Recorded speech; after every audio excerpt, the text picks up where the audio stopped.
Timnas Indonesia ditahan 0-0 Vietnam pada laga leg pertama semifinal Piala AFF 2022, Jumat tanggal 6 Januari tahun 2023. Hasil itu merupakan sebuah kerugian, karena tim Garuda bermain di kandang sendiri, Stadion Utama Gelora Bung Karno. Padahal dari jalannya pertandingan, Timnas Indonesia tampil cukup oke. Meski hanya mencatatkan 44% penguasaan bola, Indonesia kerap mengancam gawang Vietnam. Tim Garuda tercatat melepaskan 8 tembakan dan 2 di antaranya mengarah ke gawang.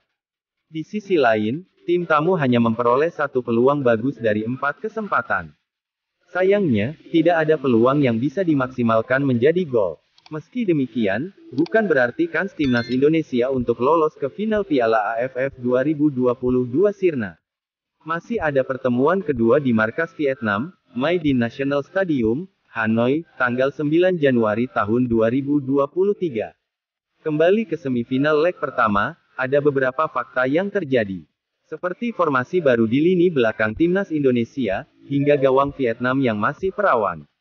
Berikut ini ulasannya. Kali pertama mainkan 3 stopper.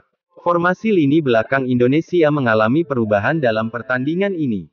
Pada fase grup, Indonesia selalu tampil dengan 4 pemain belakang.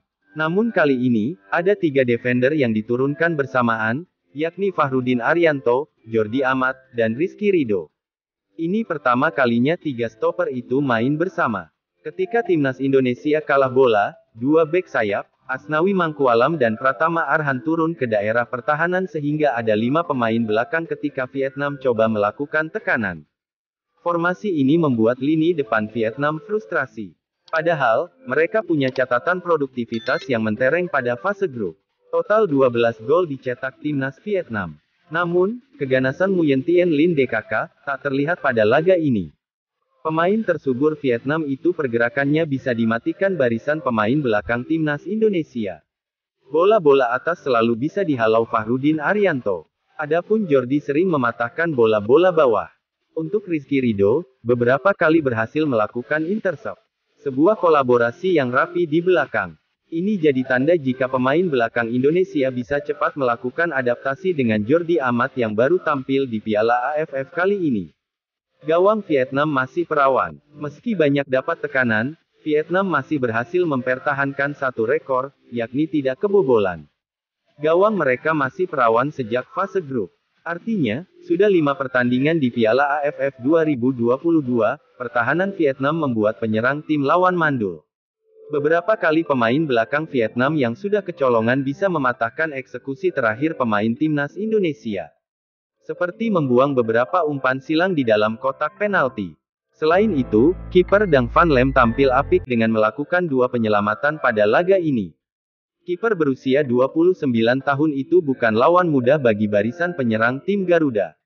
Postur yang menjulang hingga 189 cm membuatnya punya jangkauan yang bagus. Duel 1 lawan 1 juga selalu dimenanginya. Seperti saat berhadapan dengan gelandang Indonesia, Marcelino Ferdinand. Kiper utama Vietnam tersebut masih bisa membaca arah bola. Laga keras hanya 2 kartu kuning. Bisa dibilang laga ini berlangsung dengan tempo tinggi. Cukup banyak pelanggaran terjadi, tetapi tidak membuat pemain sampai bersih tegang. Hanya saja, wasit Omar Al-Yauqubi dianggap kurang jeli mengambil beberapa keputusan. Seperti pelanggaran keras bek kiri Vietnam, Doan Van Hau pada menit ke-54. Wasit asal Oman tersebut hanya memberikan peringatan saja. Padahal Doan Van melakukan tackle 2 kaki kepada Dendi Sulsitiawan. Total hanya 2 kartu yang dicabut Omar dalam laga ini. Keduanya untuk pemain Vietnam, Phu Van Tan dan Do Bung Dung. Sementara itu, pemain Timnas Indonesia tidak ada yang mendapatkan kartu.